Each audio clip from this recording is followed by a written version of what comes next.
Buenos días, profe. ¿Cómo está?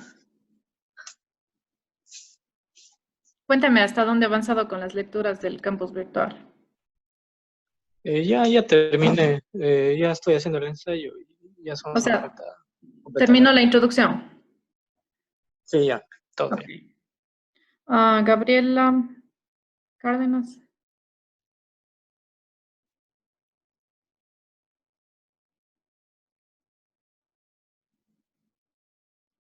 Gabriela Cárdenas, ¿hasta dónde ha avanzado con el campus virtual, con las lecturas? No se le puede escuchar a pesar de que está activado el micrófono.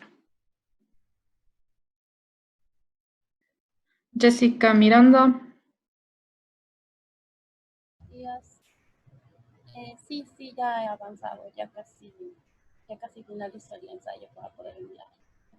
Ya, perfecto. John Macías. Buenos días, profe. Solo me falta ya el ensayo. La lectura de introducción ya está sobre el agua. Ya, perfecto. Mateo Tapia. Gustavo, buenos días. Ujú. Sí, prácticamente ya estoy ya haciendo el ensayo y hoy día mismo ya acabo de hacer la introducción. Ya, tal vez Gabriela Cárdenas otra vez.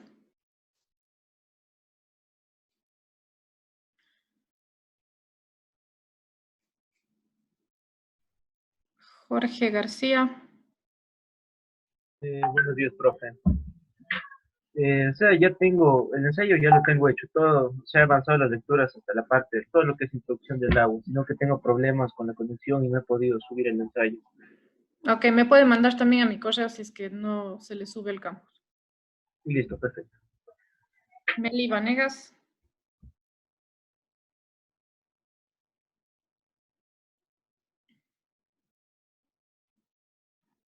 Natalie Fernández. Sí, ya le respondí. Ya, perdón, es que se me vuelve a ordenar aquí los participantes y por eso. Samara Seas. Buenos días, profe. Buenos Pues sí, efectivamente, igual he acabado toda la parte de introducción. Lo que me falta es armar en sí el ensayo con las ideas que he ido sacando. Ya, perfecto. Bueno, creo que la mayoría, ya tengo una noción, la mayoría ya están por enviar el ensayo y terminando, ¿no es cierto? Bueno, lo que habíamos hablado en la clase anterior, denme un segundo que tengo un chat, dicen que está mal el audio de mi compu. Ok, no pasa nada. No estoy tomando lista, ni evaluando, ni nada. Es solo para yo tener una idea hasta dónde avanzamos. Y no sé, en general, si es que alguien quiere participar y me quiere contar si es que está muy rápido, asumir que por ahora ya han leído la introducción y que se fijaron un poco en el sílabo y tienen idea de lo que vamos a ver este ciclo. La introducción es algo súper general, no es nada del otro mundo, como les dije. Entonces, no sé, a alguien se le dificultó, se le hizo difícil la lectura o algo que no se pueda comprender o les pareció sencillo. Igual del ensayo, ¿les pareció sencillo escribirlo o les pareció que era demasiado exigente? Sí, yo tengo Cualquiera una que... duda, profe. En la pregunta 4, respecto a las cuencas hidrográficas, usted nos pide el austro, ¿verdad? Ajá, Pero en dice que utilicemos el mapa que está en el campus, pero estas cuencas de ahí son de todo el Ecuador. sí. Lo que me Entonces, refería es que ustedes más o menos ubiquen dónde está el austro ecuatoriano y qué cuencas abarca eso. Obviamente no es exacto, pero digamos que si dentro del austro está coladita ahí una cuenca, entonces esa también esa era la idea. Decir, por ejemplo, está el Paute, el Jugones por ahí, entonces ya, esas voy a hacer y sacan unas características súper generales y buscando información en internet. ya. No es Sí, sí, nada está. complejo, no les pido con exactitud nada. Muchas gracias. Ujú. ¿Alguna otra cosa? Entonces, podríamos asumir que la introducción está leída y que están ustedes en proceso han terminado, están en proceso de terminar su ensayo, ¿verdad? Ya. Entonces, asumamos eso. Partiendo de eso, entonces, lo que quedaría es que hasta la siguiente semana, por favor, me entreguen el ensayo. La vez pasada yo les había dicho que desde el decanato y el rectorado no estaban con apuro de evaluaciones en lo absoluto, porque todavía no se sabía qué es lo que iba a pasar. Sin embargo, ahora viendo la situación en la que nos encontramos, lo más seguro es que terminemos el ciclo, al menos de mi materia que es teórica, terminemos completamente por el campus virtual, ¿ya? Y por reuniones de Zoom. Eso es lo más seguro. Entonces, con eso también vendría que yo voy a tener que dar unas ciertas evaluaciones. Todavía no está aprobado el cronograma, pero más o menos a finales de mayo ya tendría que entregar una nota inicial. Después otra nota final y luego sí los exámenes van a ser presenciales. ¿Ya? Esa es más o menos la idea. Pueden cambiar en el futuro las cosas porque aún no está aprobado en el rectorado esto que les digo, pero es una primera idea que han tenido al menos en nuestra facultad. Entonces, con esto les quiero decir que si antes no estábamos preocupados mucho de las evaluaciones, ahora sí que me voy a poner a pensar que luego les tendré que evaluar de alguna forma el trabajo que estamos haciendo. ¿Sí? Entonces, el ensayo primero que me enviaron es simplemente para yo darme cuenta cómo están avanzando ustedes y cuál es su capacidad, digamos, de escritura y de lectura. ¿Ya? Es solo para hacer una breve evaluación antes de empezar. Y si es que veo que un ensayo está buenísimo, que está súper chévere, está súper bien redactado y súper bien hecho, entonces sí que lo tomaré en cuenta para unos puntos extras, pero no es un puntaje. Yo había puesto algo así sobre 5, pero más que nada para darles la idea de cuáles son las cosas que quisiera ver ahí, que era buena redacción o alguna cosa así. Pero bueno, entonces si es que encuentro un ensayo que está muy bueno, les podría poner unos puntos extras al final. ¿Ya? Simplemente eso que tengan en mente.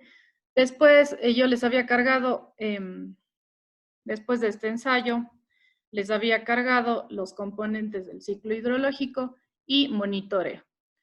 Entonces, esa parte de componentes del ciclo hidrológico que yo les cargué, desde introducción, agua atmosférica, superficial, subterránea y nieve, todo eso es contenido básico, ¿sí? Es lo que cualquier persona interesada en la hidrología general podría comprender.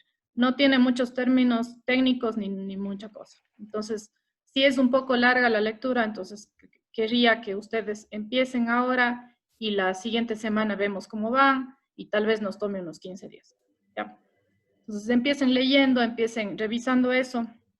Yo eso no les voy a explicar porque es muy fácil. Lo que les voy a explicar hoy día es más la parte de monitoreo, porque hay muchas cosas que no están tocadas ahí.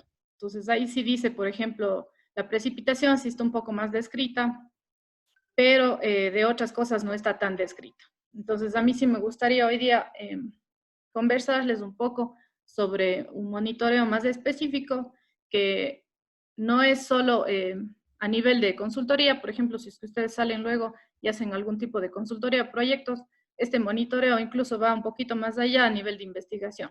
¿Sí? Entonces son monitoreos bastante detallados, son algunos instrumentos medio especiales que sí me gustaría que ustedes sepan que existen, ¿ya? Porque las cosas generales son fáciles de encontrar en cualquier parte, pero esto sí creo que sería importante saber. Entonces, hoy día lo que vamos a ver es eso, es un poco de la parte de detalle de monitoreo.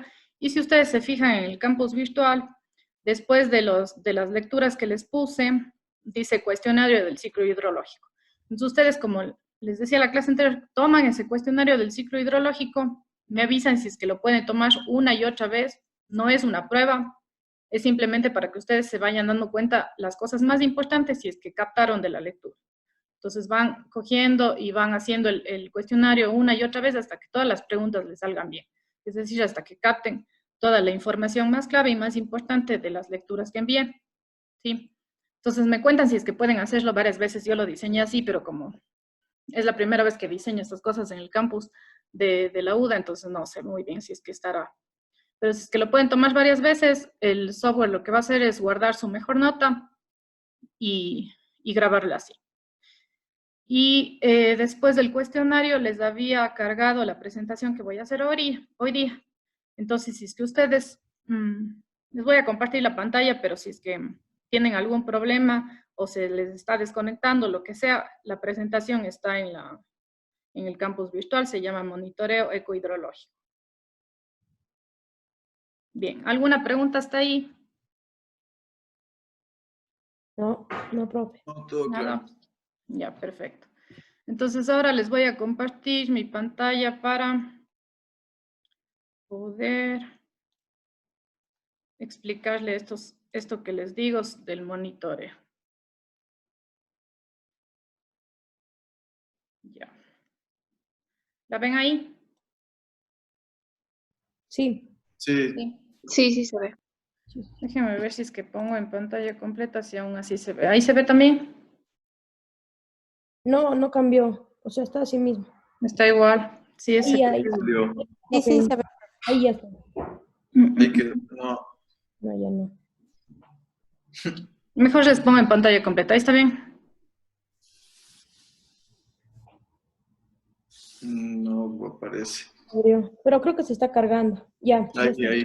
Ya, se demora esta cosa. Ya. Bien, entonces hoy día les voy a explicar un poquito esto. Les decía que les explico estos detalles porque no son cosas que en lecturas generales, como ustedes ven, yo me saqué esa lectura general de un módulo que tiene en alguna organización que se llama The Comet.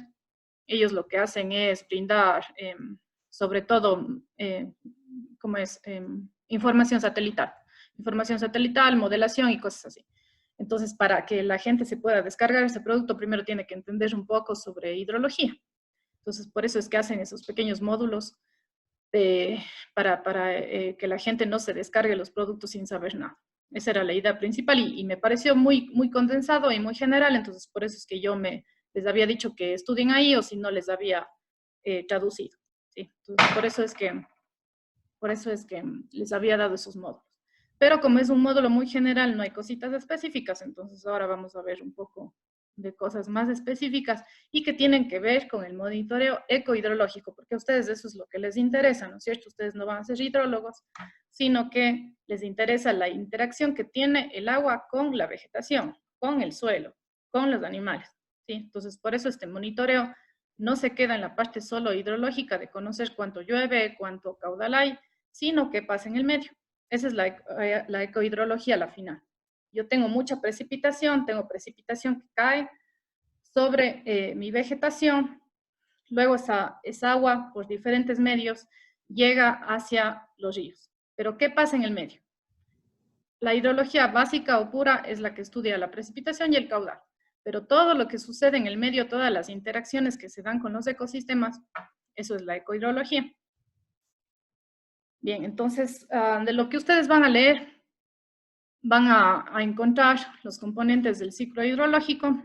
Entonces, ahí tenemos en esta figura algunas cosas sobre los componentes, siendo los más importantes o los más generales la precipitación. ¿Sí? La precipitación no solo se limita a la lluvia, ese es el concepto principal, no solo es lluvia, sino también es llovizna, que es una lluvia muy finita.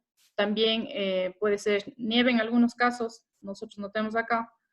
Entonces es, digamos que toda la entrada al sistema desde la atmósfera. Luego viene la evapotranspiración, que en cambio es toda lo que regresa a la atmósfera. Entonces cae la precipitación, una parte de esa precipitación se queda en la vegetación y luego se evapora. ¿Sí? Entonces eso es una evaporación por intercepción. Luego tenemos la evaporación de cualquier otra superficie, como por ejemplo el suelo o superficies urbanas. También se evapora el agua. Y después tenemos la transpiración de las plantas. Entonces todo ese concepto va englobado en evapotranspiración. Luego tenemos escorrentía, que es por ejemplo cuando cae la precipitación y el suelo se satura por completo. Si el suelo se satura por completo y yo ya no tengo infiltración o tengo poca, lo que va a pasar es que tengo un excedente de agua. Y ese excedente de agua se desliza por vegetación o por cualquiera que sea mi superficie y se la conoce como escorrentía. Entonces, ¿dónde habrá más escorrentía? En las zonas urbanas, ¿no es cierto? Porque tengo suelo que es prácticamente impermeable. Entonces, ahí tengo mucha escorrentía.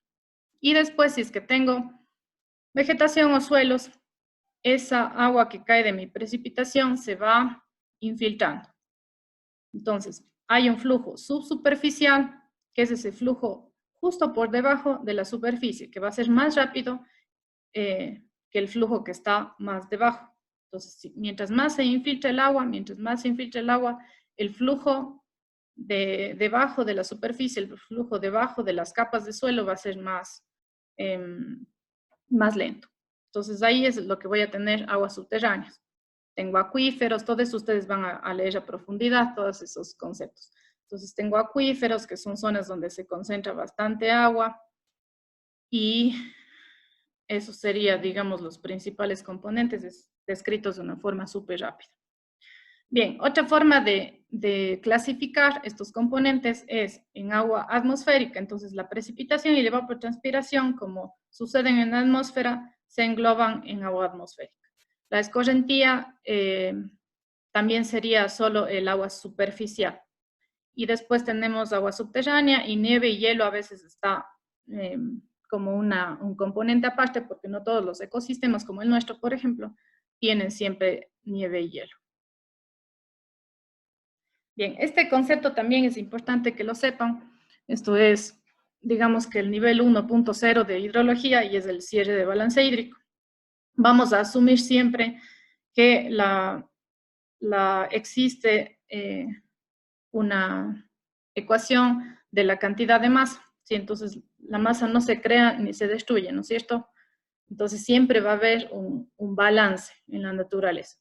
Y depende cómo nosotros cerremos este balance, se va a cumplir. Por ejemplo, si tenemos una cuenca hidrográfica, que es esa pequeña cuenquita que ustedes ven ahí, es una pequeña cuenca de Quimsacocha, creo que tiene 7 kilómetros cuadrados, es una cuenca diminuta.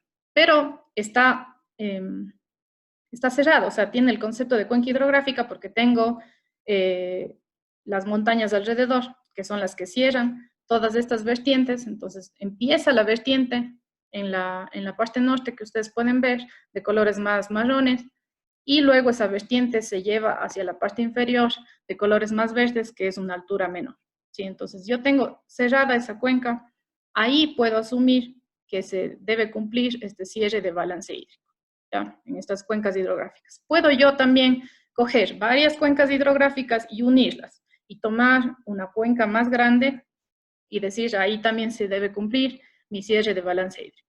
Pero ¿qué pasará mientras más grande voy tomando la cuenca? Es más difícil de que se cierre completamente este balance, porque si yo no tomo y no monitoreo todas las características que tengo en las diferentes microcuencas, que por ejemplo, puedo tener una microcuenca donde hay mucho pajonal, pero puedo tener otra microcuenca donde tengo suelo desnudo, ¿sí? Entonces, si es muy heterogénea mi cuenca, si estoy tomando una cuenca muy grande y es muy heterogénea, tengo que tener cuidado en que el monitoreo sea bastante preciso. Por ejemplo, en esta microcuenca de 7 kilómetros cuadrados, como es tomada para investigación, está monitoreada como con 5 pluviómetros. Entonces, imagínense, algunas veces yo he visto estudios en el que tengo una cuenca de 40 kilómetros cuadrados y tengo un pluvio. Entonces, ese pluvio jamás me va a representar la precipitación que sucede ahí, sobre todo en los Andes. ¿Por qué? ¿Por qué será eso? ¿Por qué será más difícil en una zona orográfica como la nuestra, con diferentes alturas? ¿Por qué será más difícil representar la precipitación? La cantidad de lluvia que tenemos anualmente siempre está cambiando. Sí, no solo es la magnitud, sino es la diferencia. Entonces, en las elevaciones ustedes saben que no, la temperatura no es la misma, la precipitación no es la misma. ¿Sí? Entonces, en zonas como la nuestra, con mucha orografía, digamos con características orográficas muy complejas, de que tengo muchísimas montañas, ni siquiera en la ciudad a veces no llueve igual aquí que en, no sé, 10 kilómetros lejos, ¿sí? Entonces es complejo y por eso debo yo tener mucho conocimiento sobre monitoreo para poder hacer ciertas asunciones. Yo puedo poner un pluvio, por ahí un pluviógrafo, y digo, bueno, así llueve en todo Cuenca. Y no sucede, ¿no es cierto? Entonces en nuestras zonas tenemos que tener muchísimo cuidado con los monitoreos. En zonas más planas a veces, o donde no existan características climatológicas o meteorológicas tan complejas, pues es más fácil.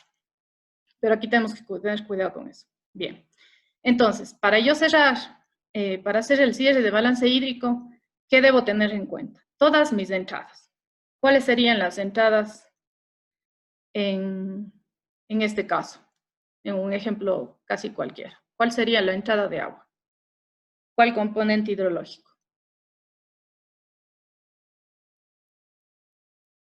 La precipitación, ¿no es cierto? La precipitación es lo que es la cantidad de agua que está entrando a mi cuenca. Es casi todo lo que tengo, la precipitación, que comprende lluvia, que comprende llovizna. En el páramo nosotros decimos está paramando, es de esa llovizna, es de esa lluvia muy finita. En otros lugares podrá ser la nieve, ¿no es cierto? Porque también se vuelve líquida después y es una entrada al sistema. Entonces, esas son las entradas. La entrada de agua sería básicamente, y cuando yo quiero hacer cierres de balance, tendría que tomar en cuenta mi precipitación. ¿Qué pasa en el páramo? Tenemos también neblina. Eso podría constituirse, si es que mi neblina es muy densa, como en el páramo, como en zonas bien altas del páramo, también podría constituir una entrada. De hecho, en el páramo están haciendo ahora está por salir un artículo donde una compañera puso unos colectores de neblina y me parece que le salió algo como 10% anual. Entonces, si yo no tomo en cuenta la neblina, estoy subestimando mi entrada de agua en un 10%. Entonces, dependiendo del ecosistema, yo tendría que analizar cuáles son las entradas, pero en general diríamos que es la precipitación. ¿Cuál será la salida de agua en general en cualquier microcuenco? ¿Cómo yo podría monitorear eso? Podría decir que la salida de agua, y fíjense un poco en esta parte de acá abajo, ¿se ve mi ratón en la pantalla? Sí. Sí. Entonces yo tengo aquí en esta parte de abajo, supongamos que tengo un vertedero ahí y yo puedo saber cuánto caudal hay. ¿Sí ven? Entonces yo ya tengo la entrada porque caractericé muy bien toda mi microcuenca y puse pajo, un pluvio por aquí, por acá, por acá, por acá. Y ya sé cuánto tengo mi entrada. ¿Cómo calculo cuánta salida tengo? Pues pongo un vertedero acá abajo y veo cuánta agua hay. ¿Ya? Entonces monitoreo esta parte de aquí y ya sé cuál es mi salida. Ahora, ¿cuál es el cambio en el almacenamiento? Esa es la parte menos obvia, digamos así. Yo tengo precipitación que cae, ¿no es cierto? Yo tengo caudal que sale por los ríos, porque de una u otra forma, de forma más rápida o más lenta, todo se va al río, ¿sí? Pero ¿qué pasa en el medio? Ese es el cambio de almacenamiento. Es que yo tengo agua guardada en los suelos. En los suelos, en las aguas subterráneas, tengo agua guardada ahí, ¿sí? Y entonces, si es que hubo mucha entrada, mi almacenamiento es positivo porque tengo bastante agua guardada ahí. Si hubo mucha salida, mi almacenamiento entonces es menor, ¿ya? Entonces, ese cambio en la cantidad de agua es el que tengo aquí, más o menos el cambio en el almacenamiento. Entonces, ese es en general el cierre del balance hídrico y ustedes van a leer un poquito más en detenimiento. Ah, otra salida que me estoy olvidando, que dice ahí en la diapositiva incluso. Hay agua que llega, como yo les decía, y se evapora, ¿sí? Entonces, esa es agua perdida también y eso es salida también, porque mucha del agua que llega se infiltra y va a los ríos, sí, pero mucha de esa agua también por la radiación solar se evapora y regresa a la atmósfera, ¿ya? Entonces, en la parte de salida es algo súper importante que me estaba olvidando. Bien, entonces ahora sí vamos a ver un poco sobre monitoreo, ¿ya? ¿Cómo nosotros sabemos cuánta precipitación hay? ¿Sí? Entonces empecemos de la mejor forma a la peor forma. La mejor forma sería saber cuánta precipitación hay espacial, caracterizada espacialmente. Es decir, yo no sé la precipitación solo en un punto, sino que sé en toda una región. En este caso, los radares, y les puse aquí un ejemplo de los, me parece que únicos radares que hay en Ecuador, no sé si hay uno por Quito, pero bueno, la mayor red del Ecuador es esta red que se llama Radar NetSur, que son unos alemanes en conjunto con ETAPA, la Universidad de Cuenca y algunas instituciones más. Bien, entonces la UTPL también creo. Entonces ellos cogieron y pusieron 3 radares en el sur del Ecuador y ven que los circulitos ahí azules que están por aquí son qué es lo que cubre el radar. Entonces, este radar que está por aquí por Loja cubre esto, acá hay un radar que está en otro sitio que no recuerdo el nombre y cubre toda esta parte, y acá hay el radar más alto del mundo que está en el Caja. Ya no hay ningún radar que esté a mayor altitud, este está a 4.450. Entonces, este radar está por aquí en el Cajas y cubre toda esta parte. Entonces, la mejor forma de caracterizar la precipitación, porque es una forma no puntual, sino espacial. Entonces, yo caracterizo la precipitación en todo ese circulito, ¿sí? Encima, los radares van sacando en varias secciones. No es que lo hacen solo a un nivel de altitud, sino en varios niveles de altitud. ¿Ya? No todos los radares hacen eso, pero estos que están acá sí. Entonces, caracterizan la precipitación a varias alturas. Bien, entonces, los radares que tenemos aquí, solo para que tengan una idea, cuestan 120,000 más o menos, y por eso es que fueron, digamos, accesibles para países como el nuestro, pero hay radares en Europa o en Estados Unidos que pueden llegarse incluso a costar $1 millón. Entonces, como es tan caro, no podemos plagar de radares todo el mundo, ¿sí? Necesitamos otras formas. Además, que los radares tienen que ser calibrados, y son calibrados, de hecho, con otros instrumentos, como los que vamos a ver ahorita. Ya, esta es una especificación más de los radares. Lo único que quería de esta diapositiva era mostrarles aquí la resolución. Entonces, por ejemplo, yo tengo una resolución de 100 metros. Es decir, que en 100 metros por 100 metros me va a dar un punto de valor. Entonces, por ejemplo, dice, llueve 2 milímetros de lluvia en 100 por 100 metros. En el otro cuadradito del lado de 100 por 100 metros ya no llueve 2, sino llueve 3. ¿Sí? Entonces, asume que en esos 100 por 100 llueve lo mismo. Que esa asunción es bastante plausible, bastante buena, si es que yo tengo toda la cobertura que tienen los radares. ¿Ya? Entonces, ahí van ustedes viendo unas pocas diferencias entre un radar y otro, pero son bastante parecidos, no son tan diferentes. Bien, esto es unos ejemplos. Si ven en la última foto de la derecha, la de abajo, ese es el radar que está en el Cajas. Este de aquí es el radar que está en el Cajas. Este de por acá es el que está en Huachaurco, que era la que no me acordaba cómo se llamaba, cerca de Loja. Esta es una estación donde van toda la información de los radares, se recibe ahí. Puedo guardar, tengo una fuente de energía que me respalda la información. Y este también otro radar. Ya.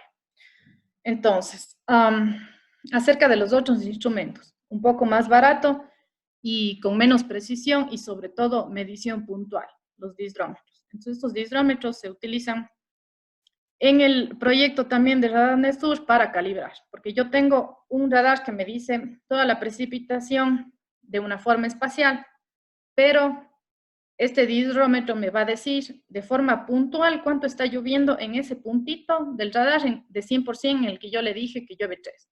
Entonces, el radar dice llueve 3 en este cuadradito de 100%, pero el disdrómetro me dice no, llueve 2.8. En ese cuadradito preciso llueve 2.8. Entonces, yo voy pegando la información del radar a la información que me dan uno o varios disdrómetros. Es una forma de... Profe, una pregunta, y el que está en La Paz, eso también es un pluviómetro, ¿verdad? La estación científica. ¿De cuál estación científica? Del Bullán de la U. Ah, no, todavía no tengo el gusto de conocer, yo soy nueva, entonces no sé, pero yo me imagino que tendrán un pluvio, porque estos disdrómetros, no recuerdo cuánto, pero sí son un poco más caros. Entonces les digo para qué es importante sobre todo un disdrómetro. El disdrómetro tiene resoluciones de 0.01 milímetros, ¿sí? Entonces precipitaciones de 0 gotitas de agua que tengan, o cantidades, magnitudes de agua de 0.01 milímetros, puedo detectar con este disdrómetro. Y eso me permite que la llovizna o lo que nosotros decimos paramar, sea detectado por este disdrómetro. Lo que hacen pocas, por aquí en esta foto veamos. Tengo un cilindro, ¿sí ven? Un cilindro que envía información, un cilindro que recepta. Entonces lo que se hace es lanzar un láser, un beam de láser, un rayo de láser, del un lado al otro, ¿sí? Entonces yo lanzo un láser desde este punto hasta este punto, un láser invisible, no se ve, es infrarrojo. Ya. Y cuando cae la precipitación, ese láser es interrumpido, ¿sí? Se interrumpe la información. Entonces, el disdrómetro lo que hace es captar cómo se da esa interrupción de información y eso le traduce a el ancho que tienen las partículas, ¿no es cierto? Porque las gotas de agua tienen un cierto ancho. Entonces, ese ancho es la disrupción que provoca en el láser. Si ya sé el ancho de partícula, ya sé el volumen, ¿no es cierto? Entonces ya puedo decir, este es el volumen de agua que cayó. Entonces es una técnica avanzada, poco cara, pero que nos permite detectar llovizna. ¿Por qué es importante? Porque en el páramo, 20% de toda la lluvia que cae en todo el año es llovizna, ¿sí? Entonces, si nosotros subestimamos en un 20% y decimos no llueve, me invento, 1200 milímetros, sino llueve 1000, estamos subestimando bastante, ¿ya? Por eso podría ser importante, pero también es una técnica un poco cara. No es que los hidrómetros sean muy baratos, sino mucho más barato es poner un pluvio. Y por eso es que los pluvios son los más utilizados. Bien, entonces esto ya les expliqué, se utiliza para lluvia. Ah, también la lluvia horizontal se puede medir. Ustedes, primero les explico el pluvio para explicarles eso de la lluvia horizontal. Entonces, la forma más fácil de medir es un pluviógrafo, ¿no es cierto? Porque es más barato, tiene un mecanismo, ahí a ustedes le ven en la parte de abajo, es un mecanismo bastante sencillo, no es ninguna cosa del otro mundo, no incluye láseres ni nada. Entonces es algo bastante sencillo y por eso mismo es un poco más barato. ¿Cómo funciona el pluviómetro? Yo le coloco en campo, como en la foto de arriba, ¿sí? Pero en la foto de arriba tiene aquí una mallita, ¿sí? Que no me permite que pasen basuras, ya, para eso es la mallita. Pero aquí cae el agua, y cae el agua aquí, en la parte del balancín, ¿ya? Entonces, gotea, gotea, gotea, gotea, hasta que se llena toda esta parte. Cuando se llena, da un tip, ¡tuc!, se da la vuelta. Y me queda libre la parte de acá, ¿sí? Entonces, cuando se da la vuelta, cuando hace ese tic, significa que ya llovió 0.1 milímetros, porque esa es la resolución de este pluviógrafo, ¿ya? Entonces, hay que calibrar y todas las cosas, pero bueno, digamos que cuando hace el tip, entonces ya capta que ha llovido 0.1 milímetros y empieza a recibir en el otro espacio, en el espacio que aquí no se ve muy bien, que está acá a la derecha. Empieza a recibir aquí agua. Luego hace otro tip, y así va haciendo. Si es que llueve mucho, los tips son rapidísimos, ¿no es cierto? Si es que llueve poco, va almacenando agua. Pero ¿qué pasa si es que llueve tan poquito, como esas lloviznas muy finitas, o como lluvia horizontal, que la lluvia horizontal se va por acá y ni siquiera entra al pluviógrafo, ¿no es cierto? En el disdrómetro, la lluvia horizontal pasa por aquí y es captada por el láser. Pero aquí la lluvia horizontal se va por acá al lado y ni siquiera cae al pluviógrafo, ¿ya? Entonces, por eso es que el pluviógrafo es menos preciso, porque no es capaz de... Y también porque es presto a evaporación. Si es que yo tengo poquita agua que va cayendo aquí, pero no llena el balancín, esa agua se queda ahí. Y si es que hay mucha radiación, esa agua se puede evaporar. Entonces, se regresa a la atmósfera y nunca fue cuantificada. ¿Me comprenden? Entonces, esa es la diferencia. Por ejemplo, hay unos modelos que tienen 0.1 milímetros de precisión, pero otros que tienen 0.254. Ya, entonces ya cuando se acumula esta cantidad de agua, hace un tip. Bien, entonces esa es la cuestión, que cuando llueve menos de eso, o cuando llueve muy poco, están prestos a que se puede evaporar o que puedan pasar algunas cosas y por eso es que no son tan precisos. Entonces yo en el Guyán no conozco la verdad, pero me imagino que deben tener pluviógrafo, porque son los más usuales.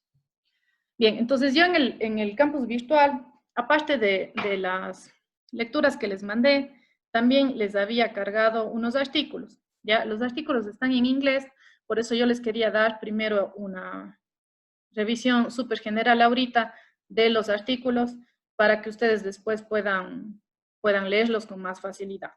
Entonces, lo que les voy a explicar aquí es uno de los artículos que les subí, que es de Padrón, Edal 2015. Ya, entonces ese artículo es súper simpático porque justo habla sobre los disdrómetros versus los pluviógrafos. Ya, hace una comparación, porque en la cuenca que yo les mostré antes, tenemos en la estación principal, les voy a mostrar.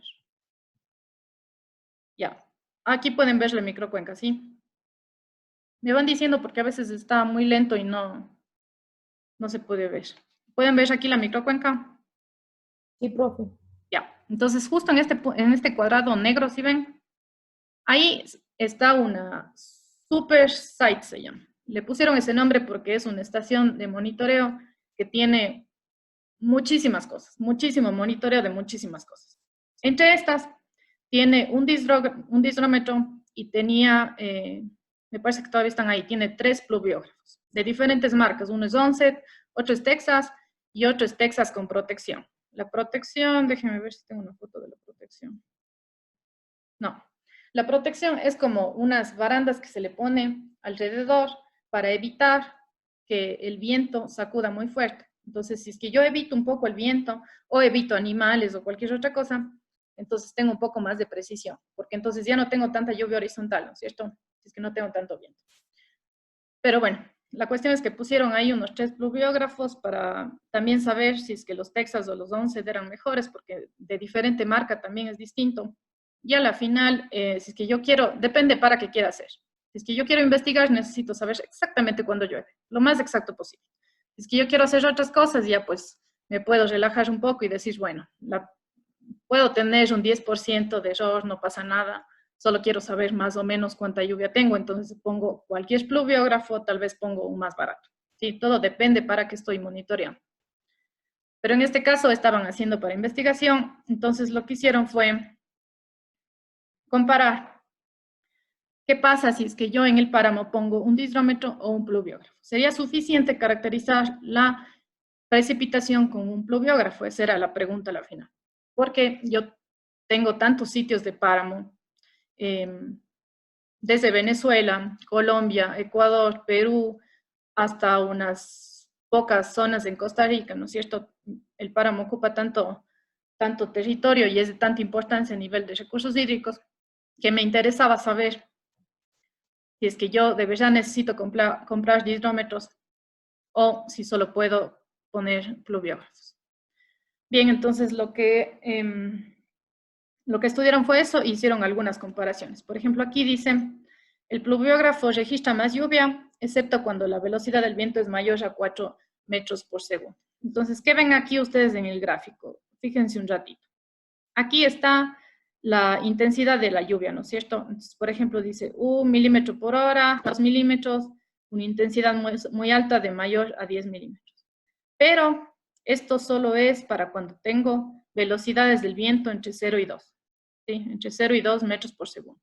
Entonces tengo baja velocidad del viento y todas las intensidades posibles. De 2 a 4 metros por segundo y todas las intensidades posibles. Mayor a 4 metros por segundo y las intensidades disponibles. Y esto es el percent bias, es decir, es el disdrómetro, lo que me dijo el disdrómetro, menos lo que me dijo el pluviógrafo. Entonces, cuando las barritas están arriba, cuando lo que me dijo el disdrómetro es mayor que lo que me dijo el pluviógrafo, ¿no es cierto?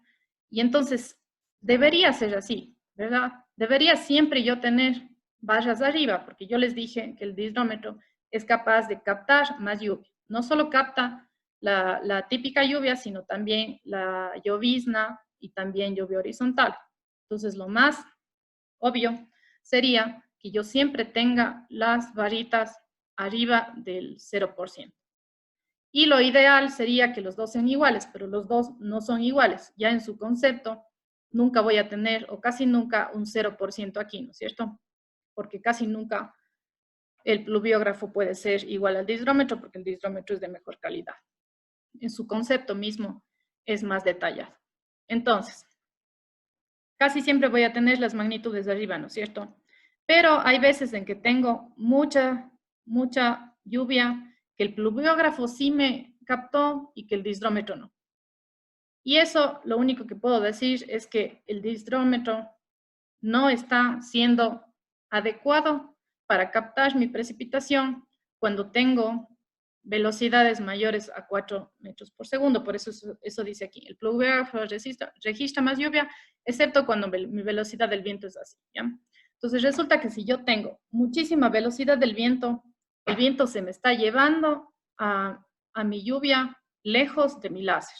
Eso es lo que podría yo entender, ¿no es cierto? Tengo mucho viento y esa turbulencia está haciendo que mi láser no sea capaz de captar de manera precisa. Entonces, si es que yo quisiera tener el mejor monitoreo del mundo en precipitación, ¿qué haría? Poner los dos. Poner los dos, ¿no es cierto? Y decir, a partir de los 4 metros por segundo, le voy a hacer caso al pluviógrafo, y si es que tengo velocidades menores, le hago caso al dihidrómetro. Pero eso es poco realizable, porque nadie tiene tanta plata para caracterizar eso, sobre todo cuando se caracteriza a nivel de aplicaciones, de consultorías, de cosas que hago bastante. Si es que ya voy a hacer una investigación para algo específico, entonces sí que pongo los dos. Bien, y además comparo, ¿no es cierto? Así como hicimos aquí, porque las características en otros lugares o en otros ecosistemas no son las mismas, entonces no me va a pasar en cualquier ecosistema que más de 4 metros por segundo mi dihidrómetro no valga. Esto es algo que sirve para el páramo, ¿sí? Sí podría generalizar para otros sitios de páramo porque tienen características meteorológicas o de clima parecidas, pero no podría generalizar para el Amazonas. Me estoy inventando cualquier cosa. Ya. Entonces, aquí daba algunas razones por las que esto sucede. Ya les había dicho, por la evaporación de la lluvia en el pluvio, porque la resolución del dihidro es mejor, y porque si el viento influye demasiado, cuando hay demasiado viento, entonces el pluvio más bien me estaría dando cosas más adecuadas. Entonces, si yo tengo una zona muy ventosa, más bien tener un pluvio sería, bueno, sería suficiente, más que suficiente. Bien. Entonces, otra cosa, otros grafiquitos que nos mostraba ese paper, déjenme ver qué hora es, me estoy extendiendo mucho, pero bueno. Otra cosa que nos mostraba el artículo es que, por ejemplo, entonces, si ven aquí que dice en este gráfico, por ejemplo, dice lluvia real. Entonces, la lluvia real, ¿qué está tomando en cuenta? Cuando tengo menos de 4 metros por segundo, está tomando en cuenta el dihidro. Pero si tengo un viento de mayor a 4 metros por segundo, le tomo en cuenta el pluvio y esa es la lluvia real. Entonces, el mejor caso es esta línea continua negra, que es la lluvia real. Así llueve, con esta distinta cantidad de intensidad, entre 0 y 1 milímetros por hora, o sea, una intensidad bien baja, llueve casi 400 milímetros, ¿sí ven? Entonces, esto es porque estoy en una zona de páramo. Si yo no estuviera en una zona de páramo, si estuviera en otro ecosistema, voy a tener cantidades muy diferentes. Aquí en el páramo tenemos bastantes lluvias de esta intensidad, ¿no es cierto? De intensidad pequeña. Entonces, luego tengo 1 a 2 milímetros que llueve tanto. Y luego tengo algunas diferencias. Ya, entonces, mayor a 10 milímetros por hora, sí ven que llueve muy poco. Entonces, tengo esas lluvias medio torrenciales, digamos, tengo poco. ¿Ya? Porque esta es la cantidad anual de lluvia. Bien, entonces dice, el páramo registra lluvia, sobre todo de baja intensidad. Eso es lo que podría yo decir de este gráfico. Y luego dice, la llovizna ocurre un 80% del tiempo en el páramo y representa el 30% del total de lluvia. Este representa el 30% del total de lluvia, estoy viendo de este gráfico. Estoy diciendo que casi llueve 400 milímetros del total de 1200 que llueve, ¿no es cierto? Entonces, es casi el 30%. Pero ¿dónde estoy diciendo que la llovizna ocurre un 80%? En esta parte de aquí. Entonces, aquí yo tengo una probabilidad de que se ha excedido. Esto quiere decir que el 80% de las veces llueve con esta intensidad. ¿Sí ven el gráfico? Entonces, me voy al 80%. Digo, el 80% de las veces llueve 0. Más o menos 0,3 milímetros por hora. Entonces, casi todas las veces tengo intensidades súper pequeñitas, ¿ya? Intensidades grandes, como de 10 milímetros por hora, llueve apenas el 5% de las veces. Entonces, les puse a propósito estos gráficos, porque son súper utilizados en hidrología, y digamos que a simple vista no son tan fáciles de interpretar, por eso les explico aquí. Entonces, la probabilidad de excedencia es eso. Es la probabilidad de que en un 80% se exceda esta cantidad. Entonces, el 80% de las veces llueve 0,03 más o menos. ¿Sí? Bien. Entonces, ¿cómo van hasta ahí? ¿Se entiende? ¿Aló? Sí. Sí, profe. Sí, profe. Ya, bien. Entonces, esta parte de... ¿Prefieren ustedes tener clases más cortas? Por ejemplo, podríamos dejar esta parte de evapotranspiración para mañana, porque yo supuestamente tengo clases también los viernes a las 12, ¿no es cierto? Entonces aquí yo tengo, déjenme ver, de evapotranspiración tengo unas 15 diapositivas. ¿Les parece si continuamos mañana o seguimos hoy? No había ningún problema mañana. No sé qué diga el resto. Mañana, profe. Mañana, ya. Entonces, verán, hagan una cosa. De esta semana a la siguiente, lo que vamos a ver es esto. Es precipitación, evapotranspiración, aguas superficiales y aguas subterráneas. Asimismo, cosas de monitoreo, porque ahí les voy explicando un poco de procesos también. Entonces, pero sí me interesa que sepan cosas un poquito más a detalle para que no quede todo así tan general. Entonces, mientras yo voy dando las clases, ustedes van haciendo su trabajo también autónomo, que es leer esta parte del campus virtual. Déjenme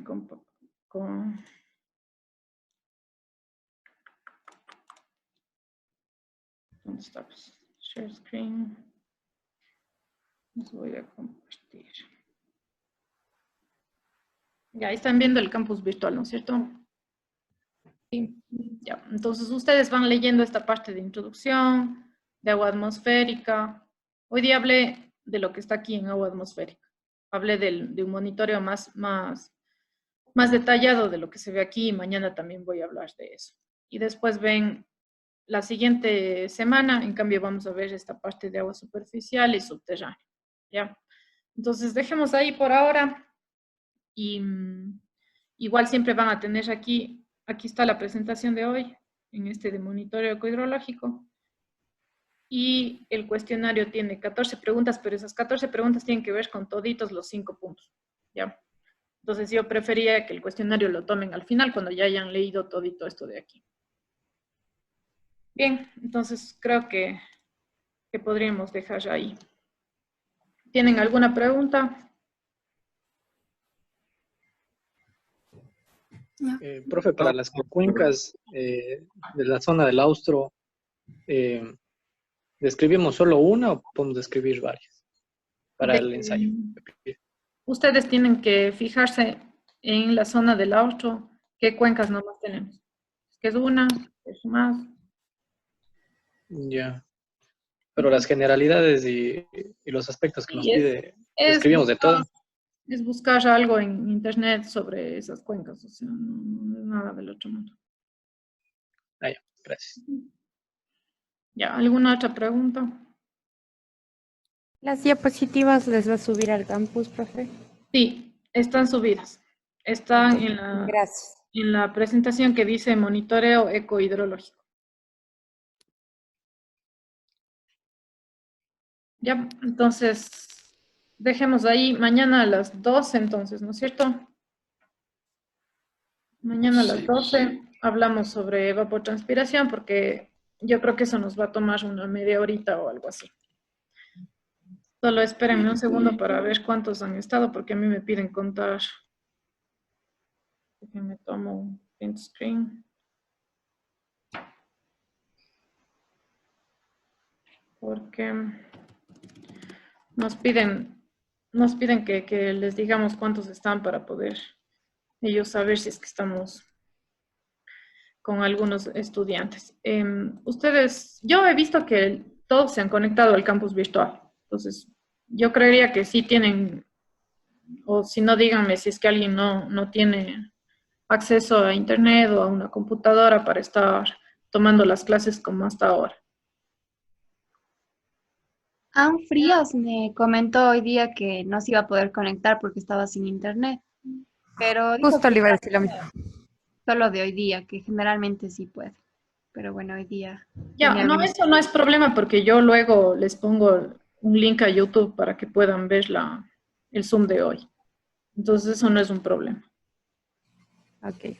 Ya. Sí, profe, y en general así en la carrera hay algunas personas que están con problemas, o sea, en el tiempo de uso, por ejemplo, se alternan en casa usando el internet o la computadora y así. Entonces, es más como en cuestión ya de toda la carrera. Sí, Sí, habían hecho alguna encuesta, yo vi que sí habían. Igual, creo que Antonio ya les comentó a ustedes, pero le vuelvo a comentar. Sí, yo por eso intento que no sea tanto tiempo en el Zoom, porque estar todos de forma sincrónica no es tan fácil. Por eso les mando algunas lecturas que creo que son digeribles. Pero, no sé, díganme ustedes si tienen alguna recomendación de alguna cosa que podamos hacer mejor.